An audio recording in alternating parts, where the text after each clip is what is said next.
Good afternoon, everyone, and welcome to today's online discussion on the theme of the 7 Roses Empowerment Program. We will start with the presentation in about 3 minutes. We'll just allow some time for others to join. Thank you.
Once again, afternoon, everyone. My name is Maryke Smulders, and welcome to today's online presentation on the theme of the 7 Roses Empowerment Program.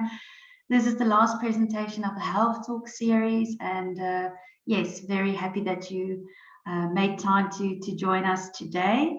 I would just like to mention that this session will be recorded and it will be broadcasted live on our Facebook page. And I also want to welcome those who are joining us from Facebook. Now, let's get started. So the outline of the presentation is we are going to talk a bit about what is a traumatic experience, what are common reactions to it, and we'll provide some examples of what a traumatic incident or traumatic experience is, what it constitutes. We will look at the 7 Roses Empowerment Program. This program specifically focuses on adults. So we will take a look at what is it, when can it be helpful, and we will look at the different pillars and techniques of this program. We will also get a feel of the resources And then there will be time for question and discussion. But before we get started, before we delve into the theory of it all, let's do a breathing exercise. So wherever you are, please feel free to join me. This is the figure 8 breathing exercise. It is a grounding exercise. It helps us just to make contact in the here and the now and to be present. So how it works is you can start in the middle where it says start here. You can put your finger on the start here if you like, if you just want to practice a bit. So when you breathe in, you follow the blue arrows, and then you complete the figure 8. You breathe out, you follow the green arrows. So you can start in the middle, and then you move towards your left. So you breathe in, hold your breath, and when you get to the middle again, you can breathe out. So let's do that 5 times, and let's just start with a breathing activity. So you go in and out. You go in and out.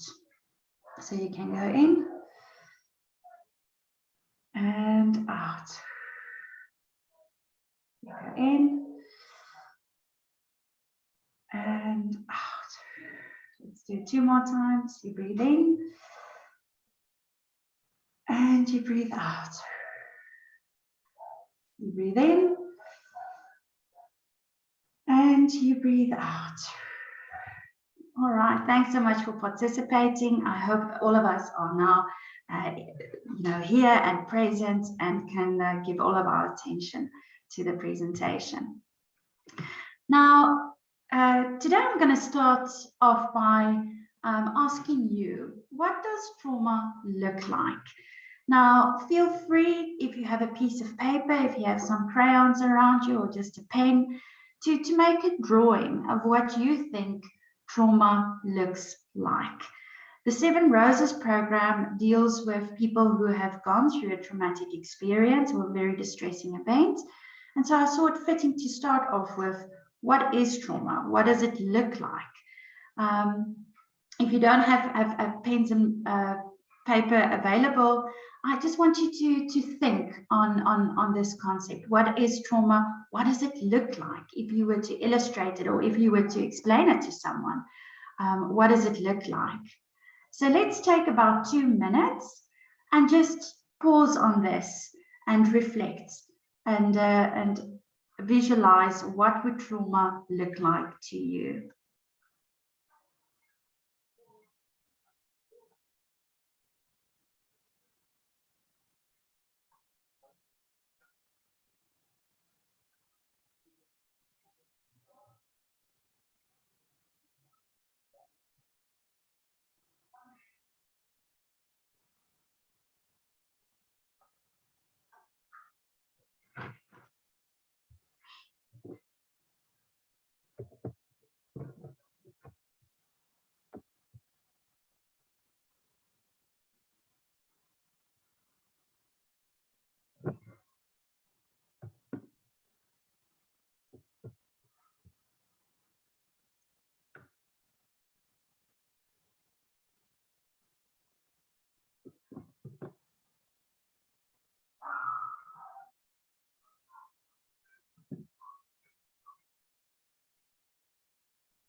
So I would like to share my picture.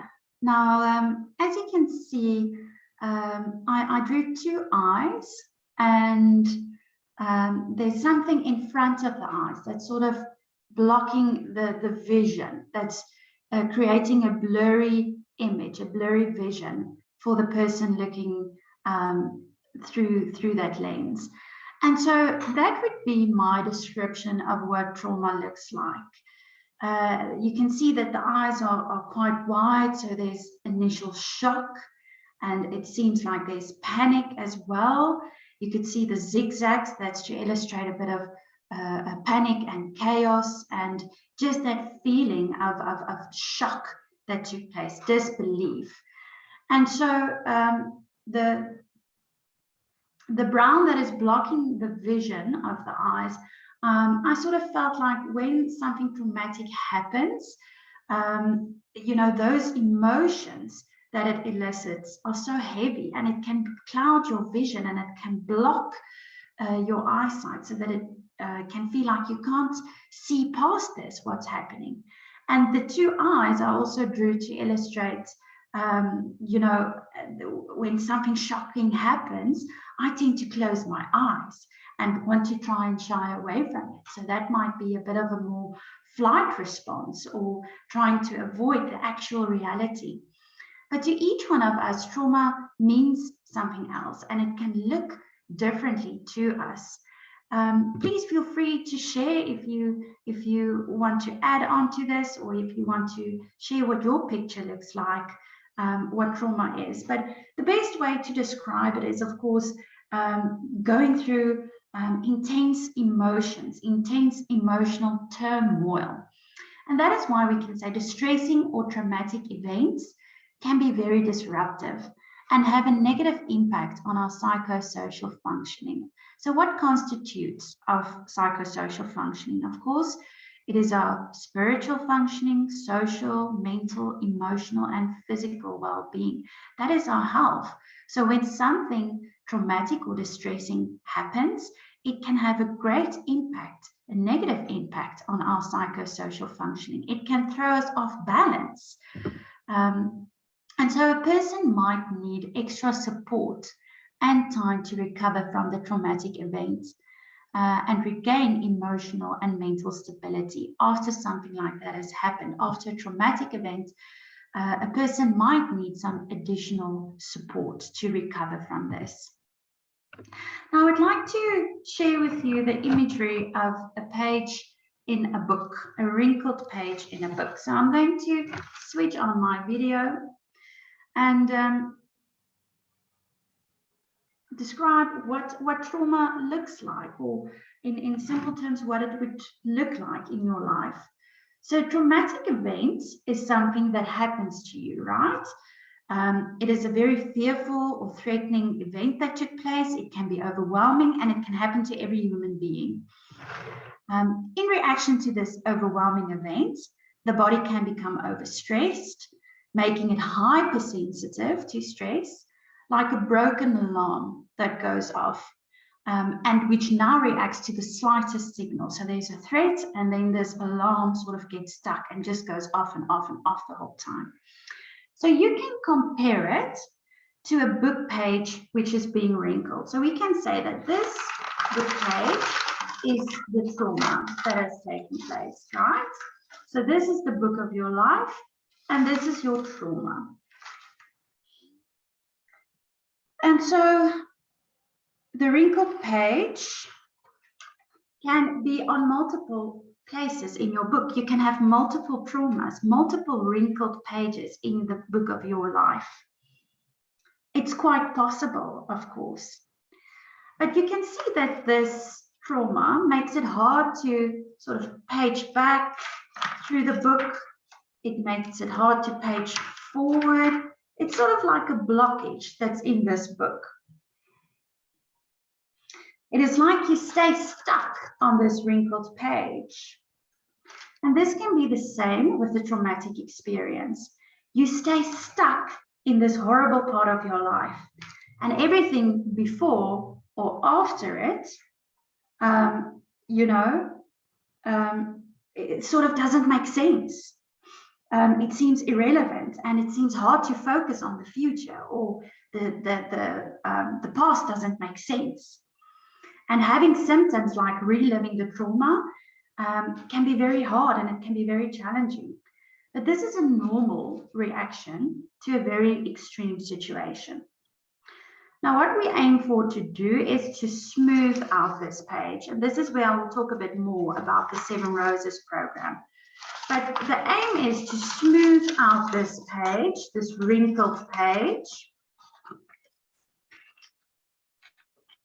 And once that is done, once this page has been smoothed out, you can still see it's wrinkled. It doesn't go away. It's still part of your book. It's still a page in your book. But you can easily page now back and to the front. So it's still there, you still notice it, but it makes the paging a bit more easier.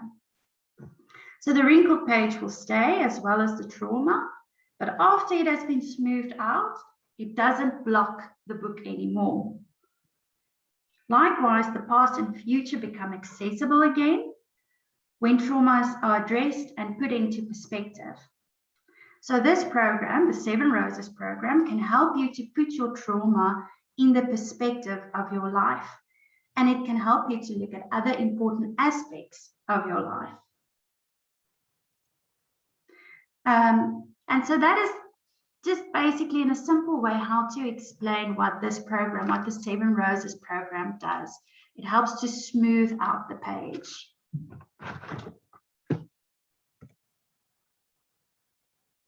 Now, if we look at the definition of trauma, we can see that the term trauma describes an emotional state of discomfort and stress. So trauma is caused by either the memories of an unusual catastrophic experience, the memories thereof, or the traumatic event itself. And this event itself violated the person's feeling of safety and injured the person's feeling of integrity. And so in trauma, the person's existing coping strategies are not adequate to deal with the new experience. So the stress of the trauma outweighs the available coping strategies that that person has. And so they are not able to deal with this new experience. And if we look at the theoretical term of trauma, as it is described in the Diagnostic and Statistical Manual, the DSM, we see that trauma is the exposure to actual or threatened death, serious injury, or sexual violence in one or more of the following ways. So you either directly experience it, you are either the direct victim, or you witness it. You either see it in person, you see the traumatic event taking place as it occurs, or you learn about a traumatic event. You learn about something that happened to someone who's close to you, or you experience repeated or extreme exposure of this traumatic event. And of course, when you go through a traumatic experience, the fight, flight, or freeze responses are activated. And it can cause a lot of symptoms within you. So it can be symptoms of feeling hopeless. You can experience nightmares or flashbacks, have intrusive memories, have startle responses, feel shame and self-hatred, experience panic attacks. You may feel emotionally overwhelmed. You can feel it in your body. You have chronic pain, headaches. You may have disturbances in your eating or sleeping pattern, so you can develop an eating disorder, substance abuse, self-destructive behaviors. You can have little or no memories. You can be hypervigilant, can easily dissociate, show symptoms of depression, irritability, loss of interest in daily activities or in activities that you used to have interest in. You can either shut off totally and show numbing symptoms, insomnia, like we said, sleeping disturbances, and decreased concentration. So these are all symptoms of trauma. And examples of traumatic events could be things like domestic or family violence, witnessing or experiencing community violence, sexual or physical abuse, natural disasters, being involved in a serious car accident, sudden or unexpected or violent death of somebody close to you, loss of a significant person. It can involve serious injury, major surgery or life-threatening illness, for example, if you are diagnosed with cancer or someone close to you is diagnosed. War, political violence, that can include things like civil war, terrorism, people who need to flee their country, asylum seekers. So this is all part of what could be a traumatic event. And trauma, thus, if you go through a traumatic event, it can affect your window of tolerance. So if you look at the middle of this image, you will see that there's a window of tolerance. And so when you are in your window of tolerance, you feel like you can deal with whatever is happening in your life. You might feel stress or pressure, but it doesn't bother you too much. This is the ideal place to be within this window of tolerance. You can deal with your challenges. You have adequate coping strategies to deal with what's happening. And so this is the ideal place. But if you look at the top, you will see there in the red block, it says hyperarousal. And if you look at the bottom, you will see hypoarousal in the blue block. So those are the two extremes. Now, what happens when you go through trauma? You either can have a hyperarousal response. That is more your fight response, where you can become very anxious, very angry, out of control, feel overwhelmed. Your body wants to fight or you want to run away. So it's the fight and the flight mode response. It's not something you choose, and these reactions just take over. So that's something that can happen, like a volcano that needs to erupt. So you can be hyper aroused, or more closely related to the freeze response is the hypoarousal, which is the blue one at the bottom. So you can either become a bit spacey, feel zoomed out, zoned out, numb, frozen. Your body wants to shut down. So you are immobilized. It's not something that you choose, but these reactions just take over. So this is what happens to our body when we go through trauma. And now, as you can see on the left-hand side, you can see that that window of tolerance is shrinking, right? So where the two arrows are facing one another, the window of tolerance is shrinking. When stress and trauma shrink your window of tolerance, it doesn't take much to throw you off balance. So the window of tolerance has become smaller. You are out of balance because this hyperarousal or hypoarousal responses are taking over, and it's narrowing, it's shrinking your window of tolerance. So in other words, your coping strategies, these reactions, hyperarousal or hyperarousal reactions outweigh your coping strategies. So it can become overwhelming and throw you off balance. And if we look at the right-hand side, where the two arrows are facing in different directions, you could see that working with a practitioner can help you expand your window of tolerance so you are more able to cope with challenges. And that is ultimately what we want to do with the 7 Roses program, is to help you expand your window of tolerance so that you can deal with your daily stresses. And like we said, problems occur when there's an imbalance, when our sources of stress outweighs our ability or resources to cope. So it's when the sources of stress are a lot more, it's a lot heavier than our coping mechanisms, and that makes us feel out of balance. And so the ideal would be to have adequate coping strategies so that you can become in balance again, so that it doesn't outweigh, so that sources of stress don't outweigh or overwhelm you. So let's take a look at the 7 Roses Empowerment Program.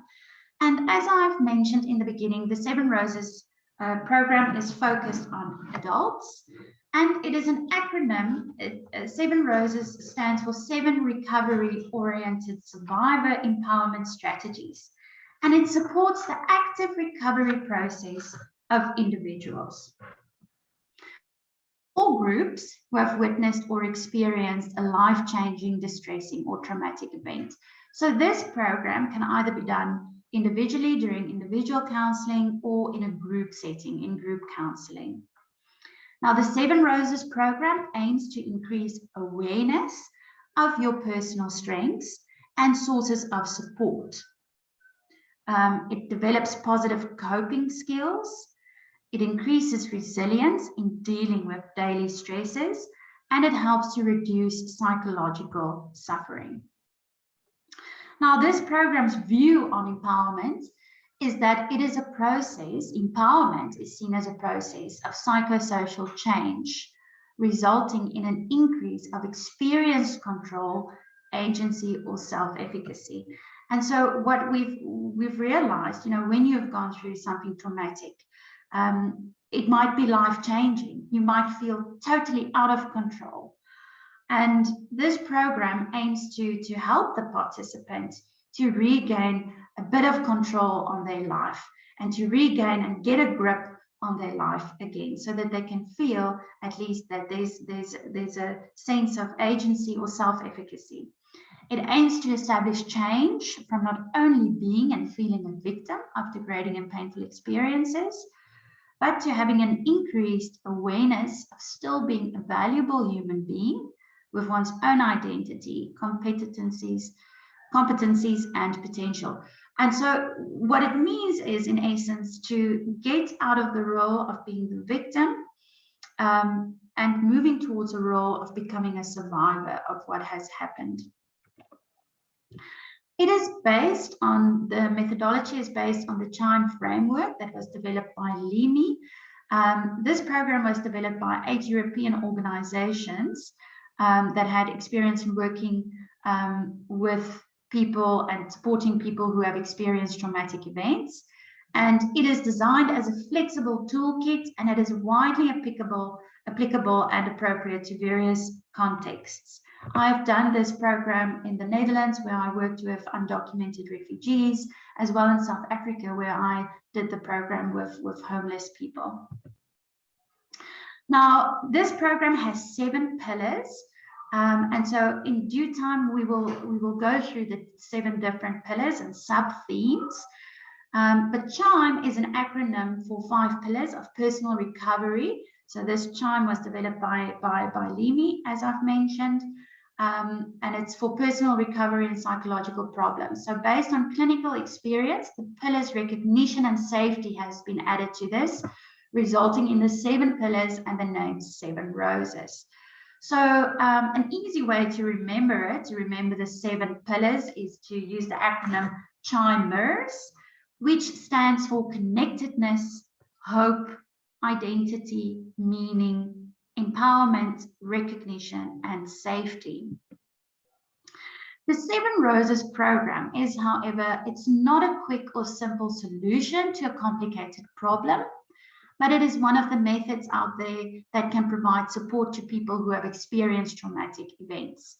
It is not a substitute for existing or long-term treatments that may remain necessary for coping with psychological distress. So this is not a substitute to psychiatric treatment or psychosocial treatments or psychological treatments, not at all. It's rather just something that you can do in addition to the treatment that you have.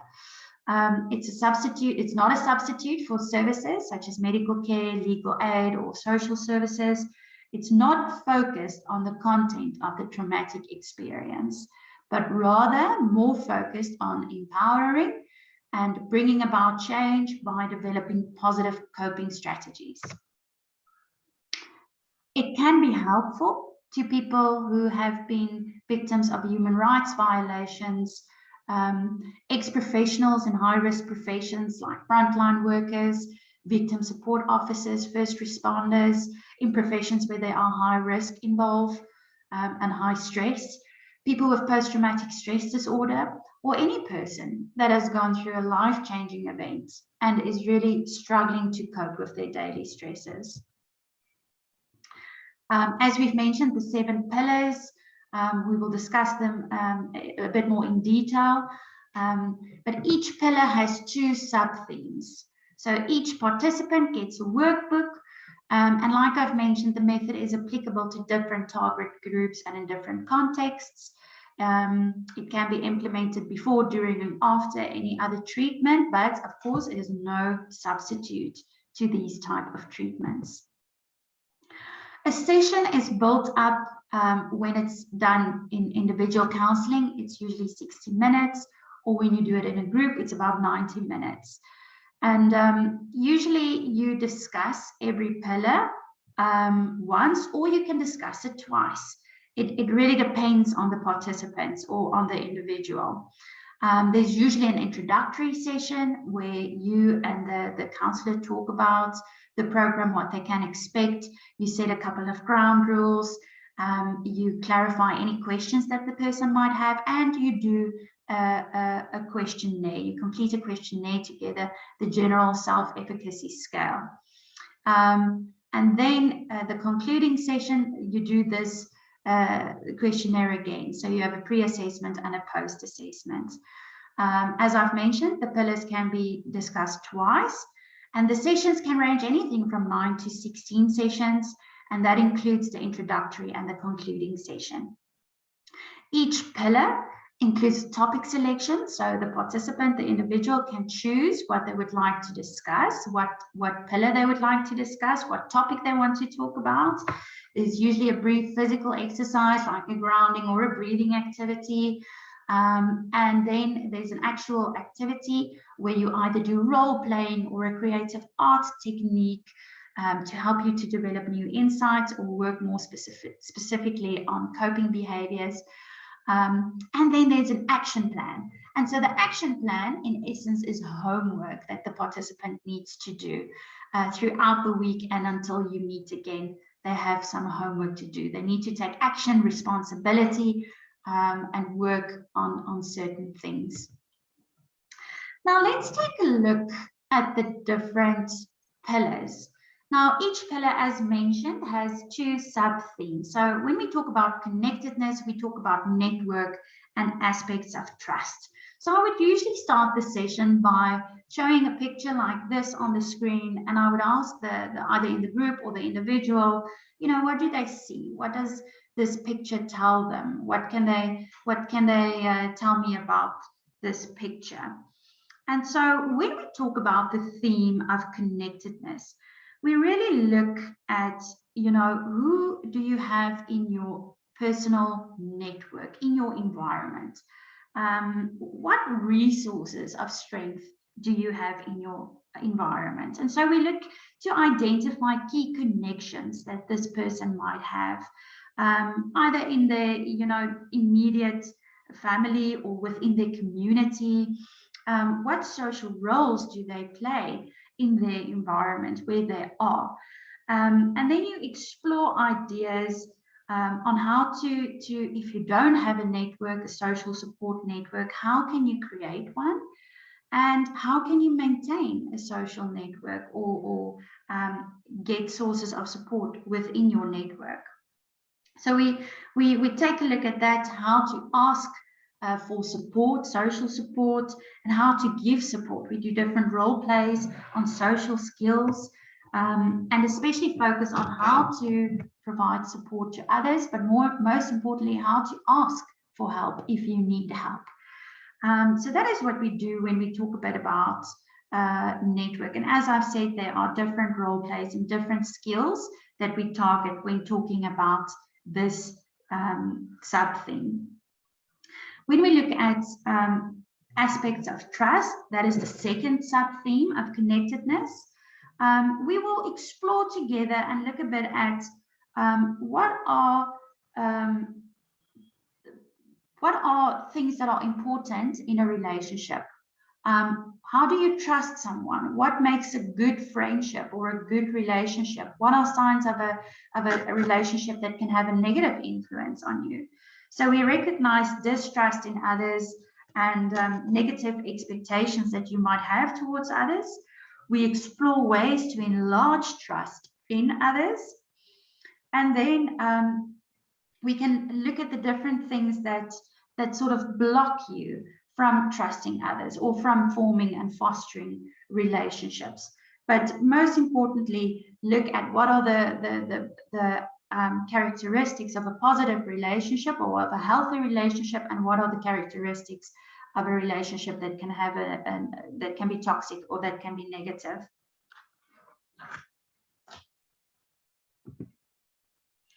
If we look at the hope pillar, that's the second pillar.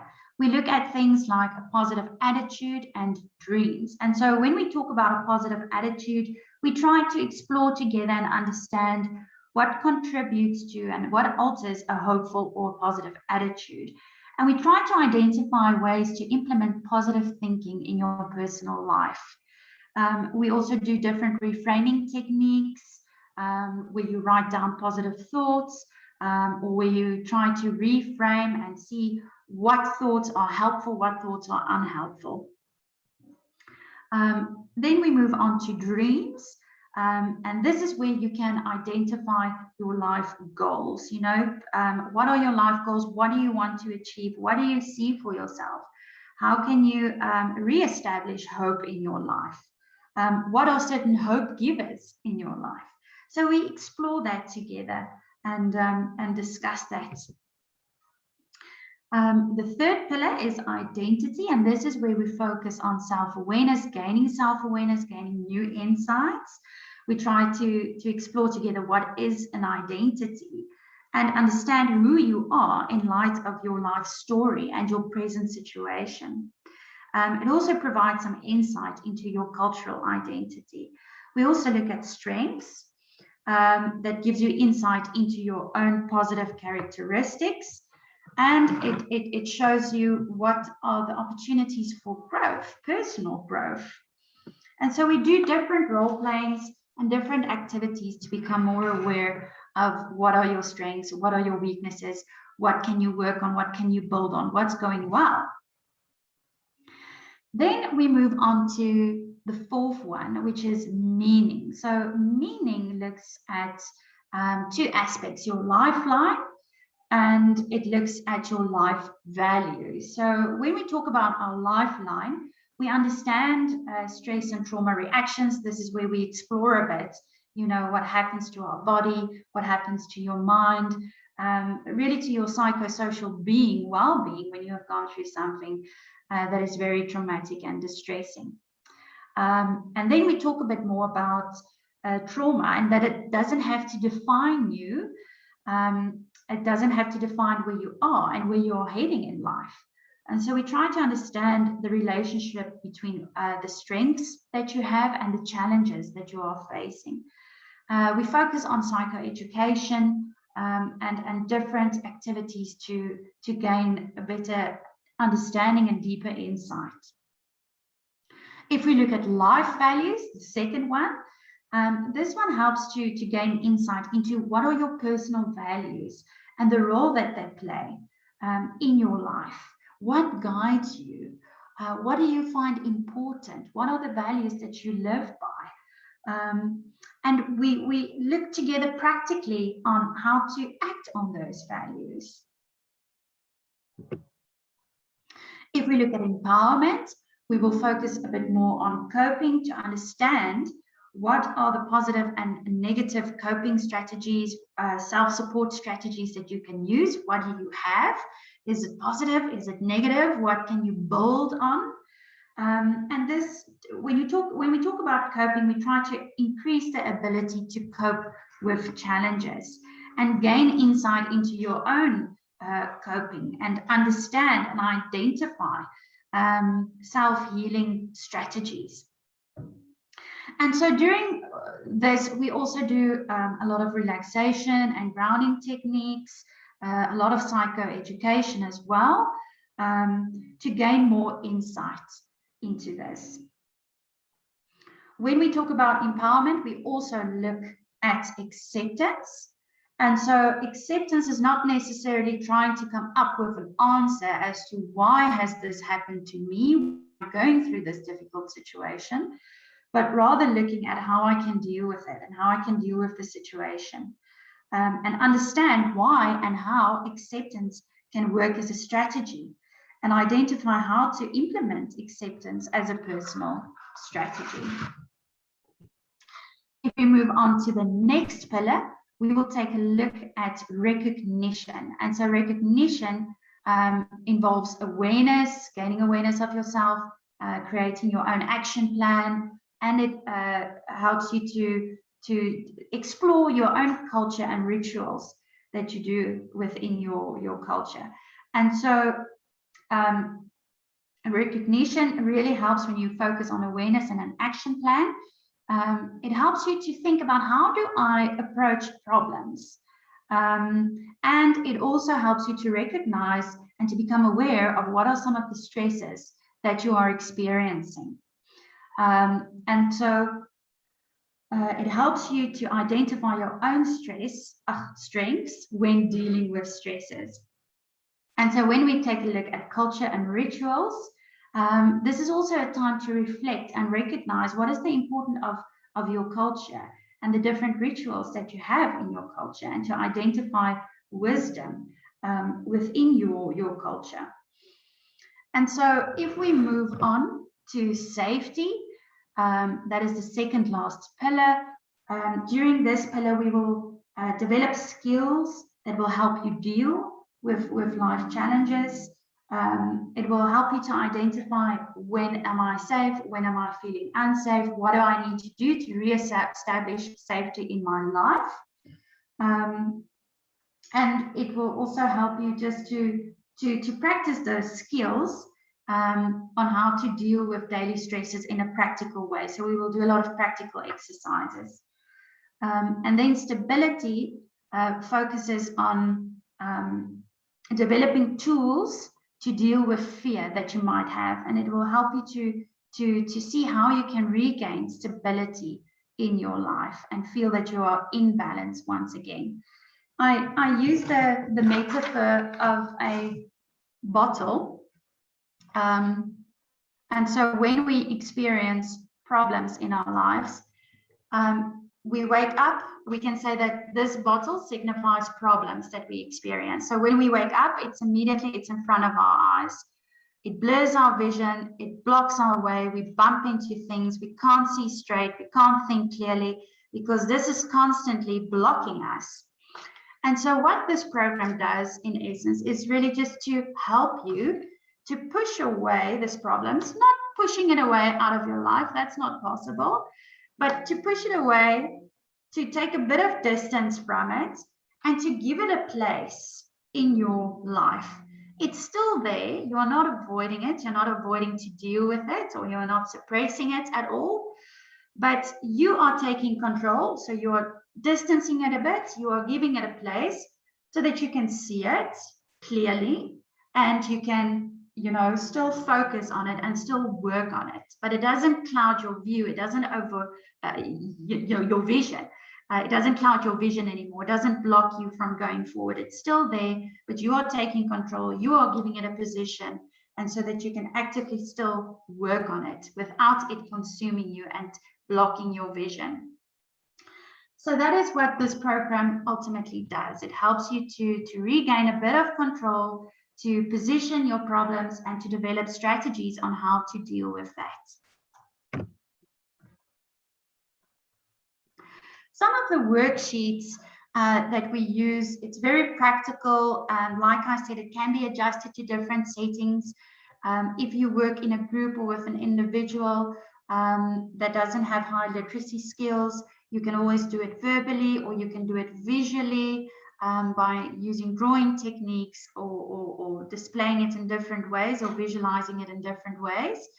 And so, but it's very practical. And this is an example of a worksheet that you can do during the session, where you try to establish, okay, very practically, what are my goals?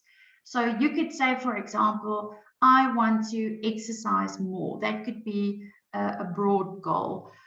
If it's somebody who feels very low, has a low mood, has low energy levels, doesn't feel like interacting with others, really needs to push themselves to go out and to exercise. And so you could have a broad goal of, this is what I want to do, this is what I want to achieve, and what are my action points, and try to break it down in small steps so that it's not overwhelming.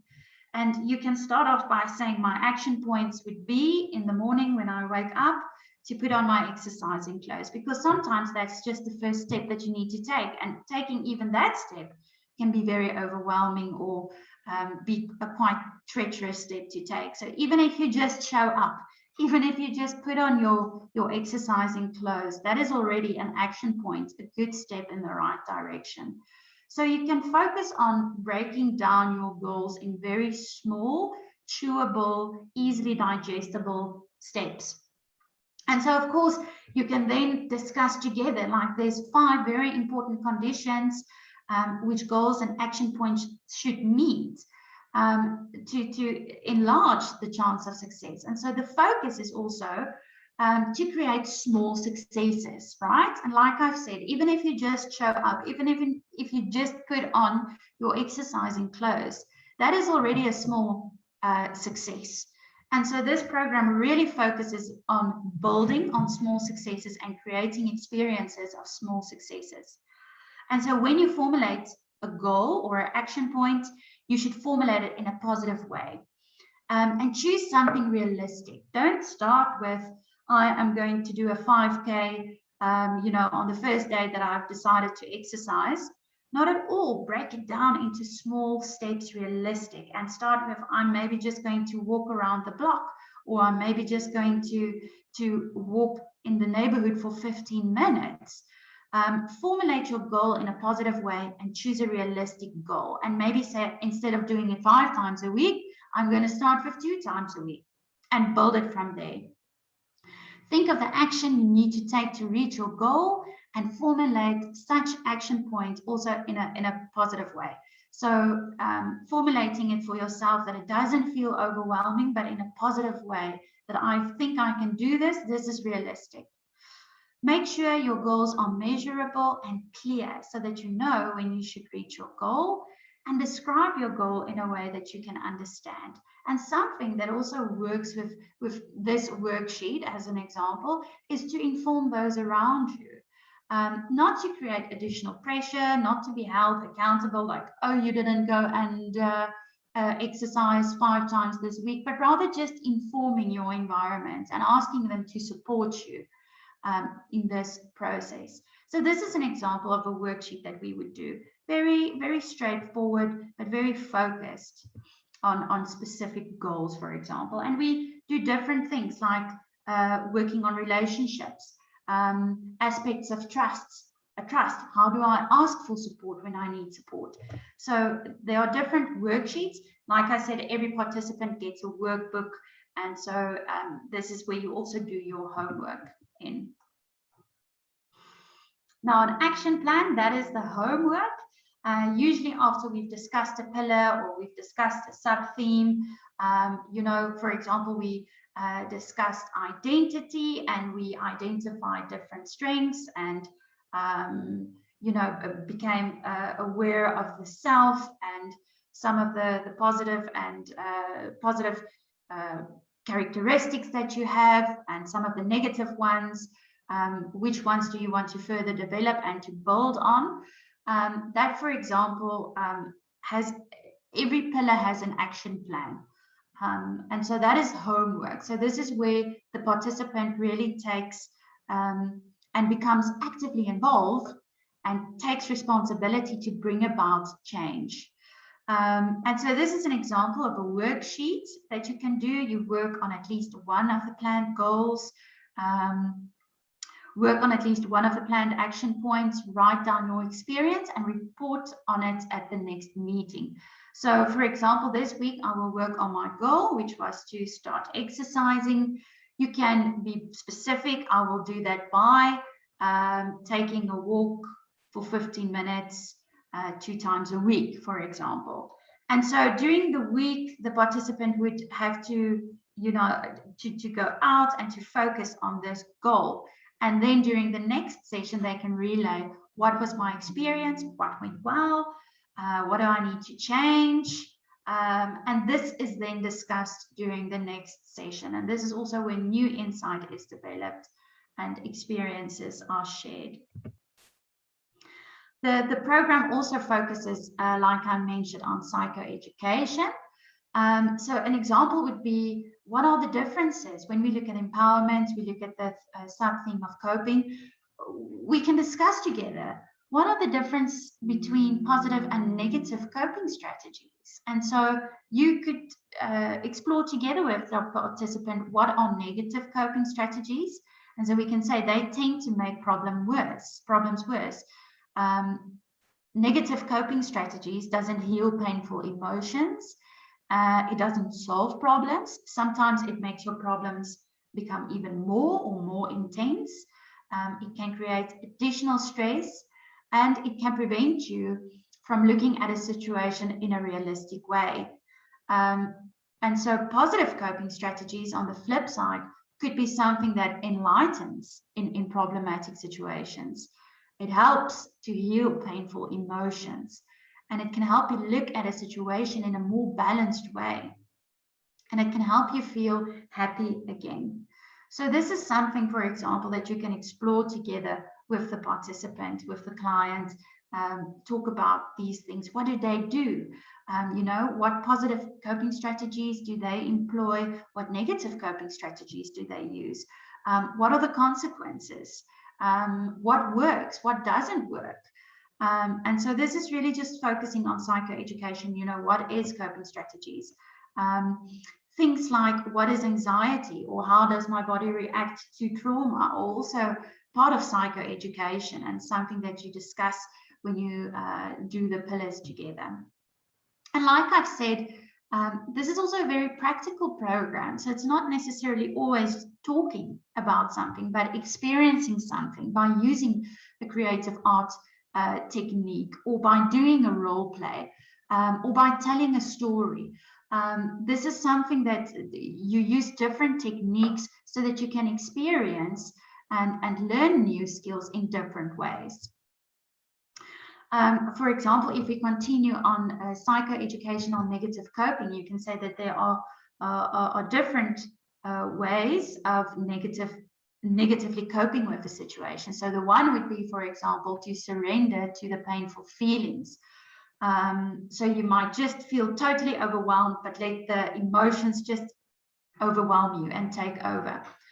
And this may have you feel isolated, sad, misunderstood, unsupported, defective, or overwhelmed. Like there's really no support, there's really no way out. So you totally give up, you totally surrender to these painful emotions and memories. And so the second thing would be is to avoid these painful emotions, uncomfortable feelings. Just totally try to avoid it, trying not to feel any pain. You try to numb what you are feeling. You are suppressing your emotions. You can start doing self-destructive things. You can, engage in things like self-soothing, like drinking or overeating, sleeping a lot. The video that you see there on the screen, it's supposed to say, excessive playing of video games, for example, are some things that you can do. You try to avoid painful feelings. Sometimes you need to avoid, or you need to distract yourself from painful feelings, of course, because you need to take a breather and you need to regain your focus. But this instance is where it becomes negative, where it's too much, where you avoid all confrontation or all painful feelings. And so that is sort of the flight response. You try to get away from it, you suppress it, and it starts manifesting in different things or in different behaviors, or in for example, self-soothing, or drinking or overeating, drinking excessively and overeating. The third negative coping would be, for example, to avoid painful feelings by becoming aggressive. So instead of the flight response, now you become more aggressive and you fight more. So it's more of a fight response. So you try to feel and behave in ways opposite the painful feeling. So you don't want to be vulnerable. You don't want to look vulnerable. You start protecting yourself by being cold and putting up all of these defense mechanisms, becoming hostile or unfriendly, pushing others away, or exhibiting bullying behavior. So that is just a bit of psychoeducation on the positive on the negative coping strategies or what negative coping means. And then you can look at the positive side. Okay, what are positive coping strategies? This is something that involves compassion. In other words, you admit and you heal painful feelings by sharing these emotions with compassionate others and engage in passionate self-talk. In other words, addressing it, sharing these emotions, and being compassionate towards yourself whilst doing that. And then, of course, moving on to balanced thinking. So positive coping involves balanced thinking. You are able to see all aspects of life and be able to find positives even in the very difficult situations. You draw conclusions from difficult experiences. You become more assertive and sort of regain a bit of control on your thoughts and your behaviors and your emotions. And so that is just the difference between the positive and the negative coping strategies. And of course, then once you've done a bit of psychoeducation, you then discover and explore together with the participant, okay, so what alternatives do you have? And usually you do this in a very visual way. Okay, like instead of reacting like this or resulting to binge drinking, for example, or overeating, or sleeping too much, what else can you do? What other options do you have? What other alternatives do I have? And so together with the client, you explore the different alternatives, the different ways, and see, okay, where does it fit in? Is that more of a negative coping strategy? Is that more of a positive coping strategy? But to help the client gain awareness and ultimately develop these skills that can help them feel more in balance. And so something that I would like to share with you, it's a technique that we do during the 7 Roses. It's a creative art technique. What we do is I ask the participants or the individual or the group to make a drawing of their tree of life. And so the tree of life so the tree is used as a metaphor for life. And this tree helps to become helps you to become aware of how the positive and negative experiences in your life have shaped your identity. So this is, for example, a technique that we would do when we talk about identity, self-awareness.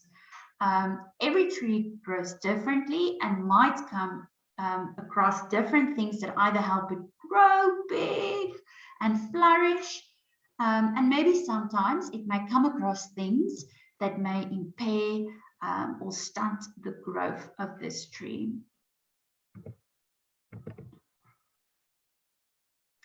And so how you would usually explain this drawing or give this instruction is to ask the individual or the group members to draw their own tree. And when they draw their own tree, to include certain elements in their tree. So to give you an example, you could, say that this is a tree. Let's imagine this is a tree.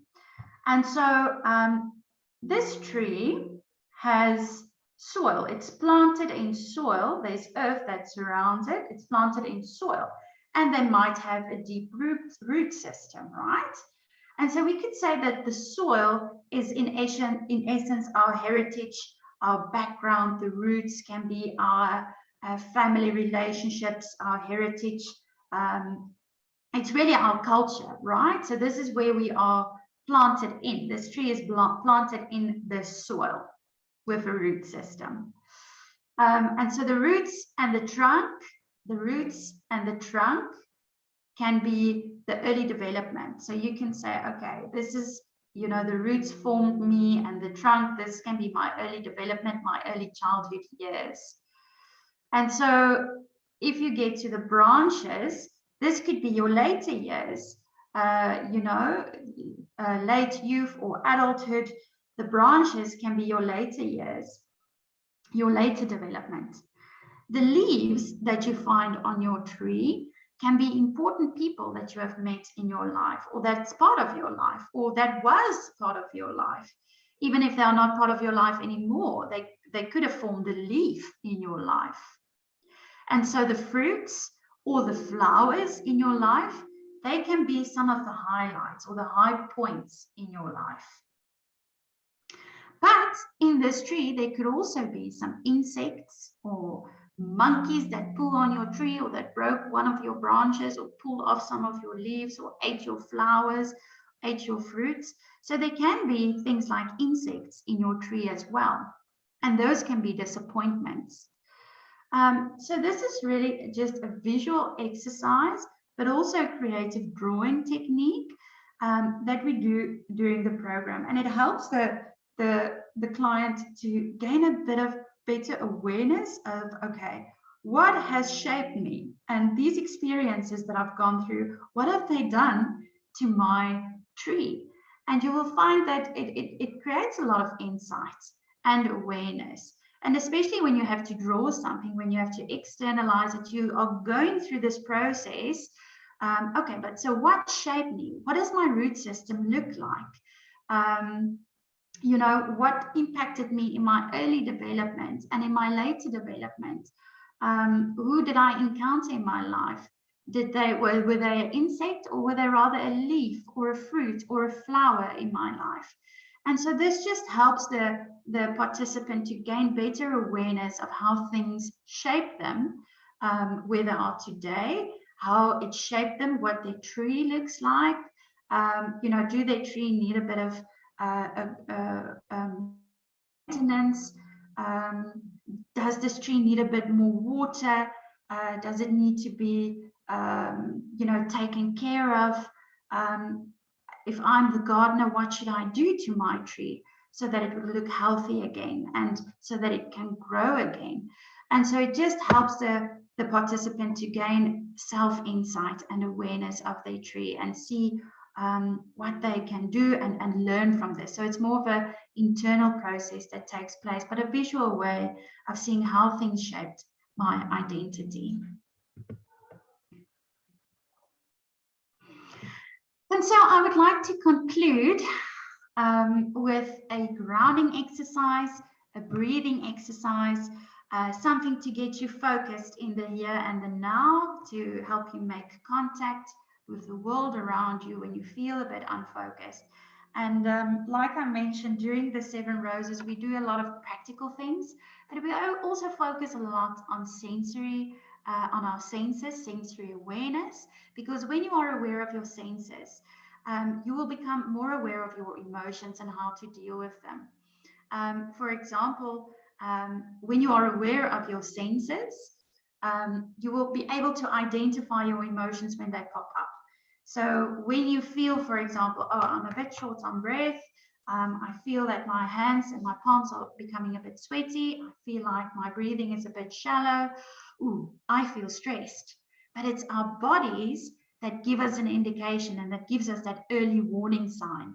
And so when you are more focused on your senses, how emotions feel within my body, you can more easily identify them and be proactive when dealing with that, with dealing with anxiety, dealing with your stress, becoming more mindful. And so this is actually a mindful activity that will help you to just become aware of where I am in the here and the now, to help you to ground yourself and to feel focused again.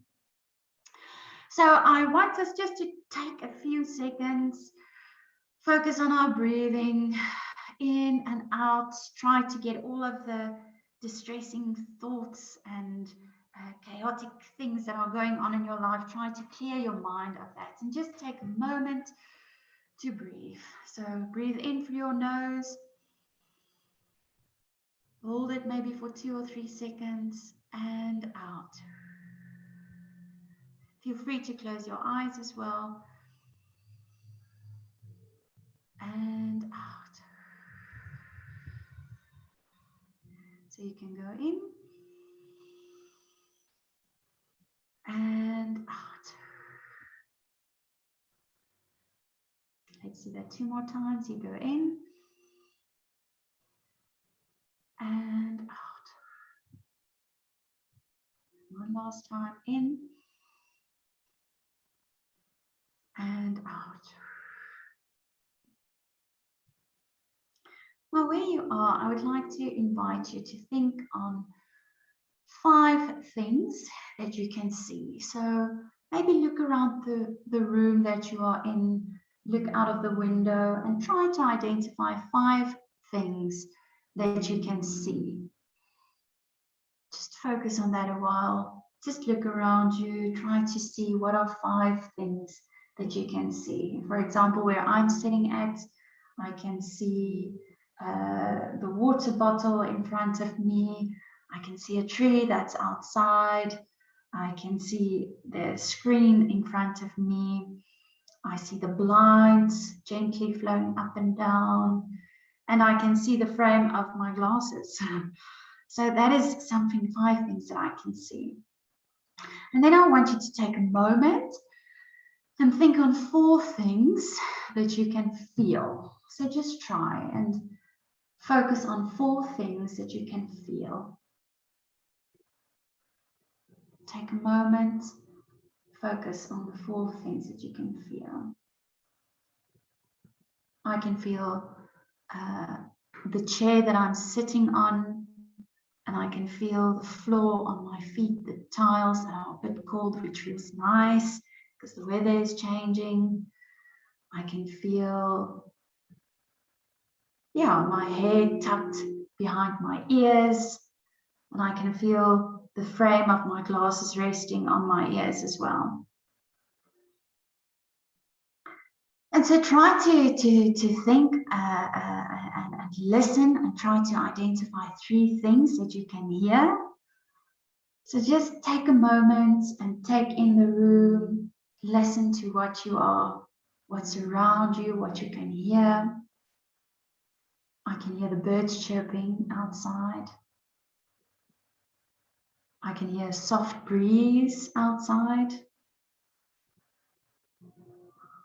And I can hear muffled voices in the background somewhere. It's very unclear.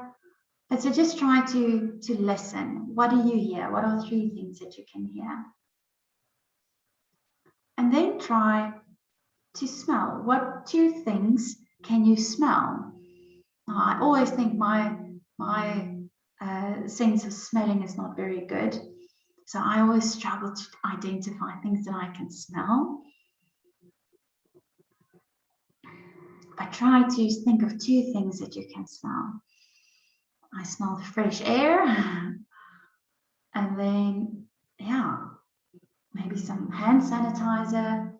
But try to think and smell, really engage your sense of smell. What can you smell?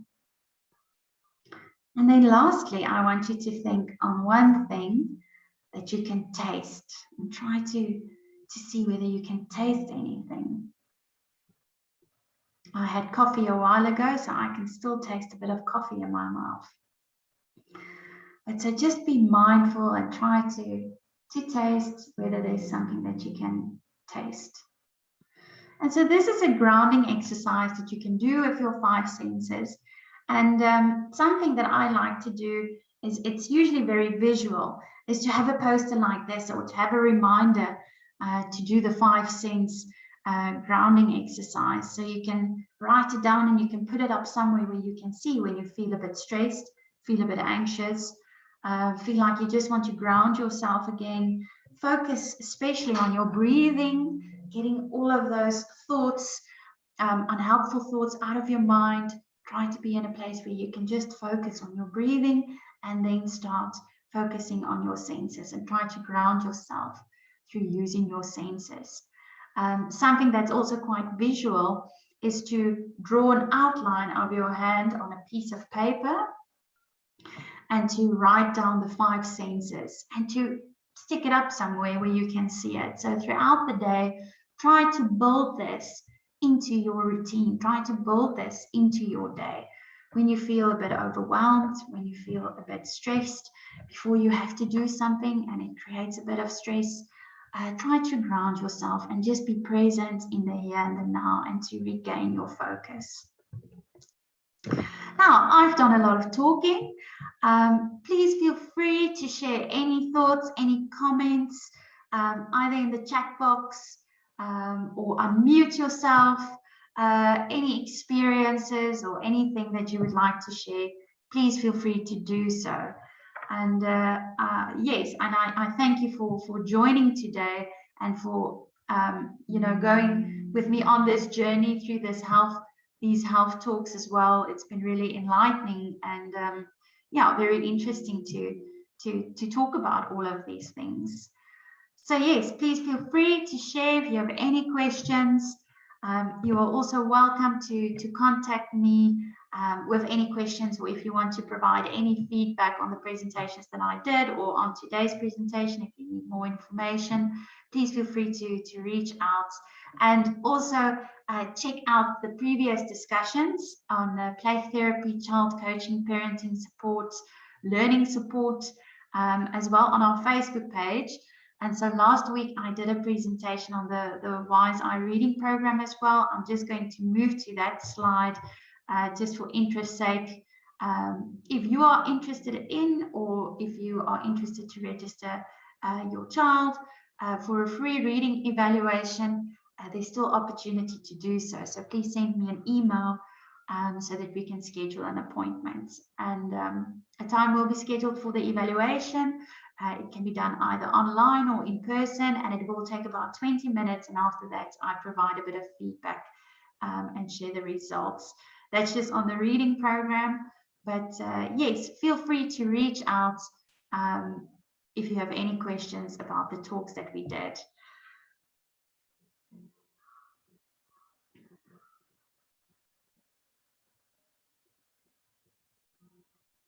And so I want to thank you for your time and for registering for these talks.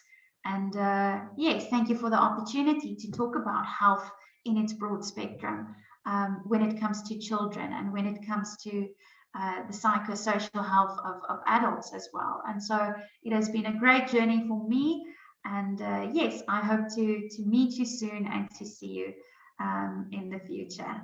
Have a lovely afternoon and keep well. Thank you.